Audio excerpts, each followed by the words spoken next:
पिछला कई साल से लोगन में भोजपुरी इंडस्ट्री के बहुते क्रेज बा। भोजपुरी इंडस्ट्री के अभिनेत्री रोज सुर्खी बनावत रहेली। लोग भी उनका के बहुत पसंद करेले। फिल्मन का साथे ही अभिनेत्री सोशल मीडिया पर भी बहुते सक्रिय रहनी। आजू हम रौरा सभे खातिर ऐसन अभिनेत्रियन की लिस्ट लेके आयल बानी जे भोजपुरी इंडस्ट्री से आपन करियर शुरू कैले बाड़ी, बाकी राजू ओहर इंडस्ट्री में मशहूर बाड़ी। उनकर गाना रिलीज होते वायरल हो जाला।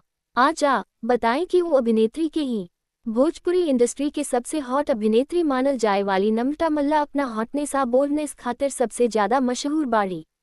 अपना गाना में बोल्ड सीन देवे के सगे सगे वो अपना सोशल मीडिया पर हॉट फोटो भी शेयर करेली। सोशल मीडिया पर भी नम्रता के बहुत पसंद कइल जाला।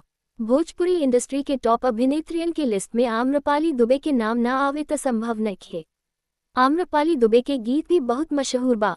उनकर हर गीत के लाखों व्यूज मिलेला। एकरा अलावे वो सोशल मीडिया पर भी बहुत सक्रिय बाड़ी। वो अपना हॉट अवरी बोल्ड एक्ट से लोग के दिल जीतत रहेली।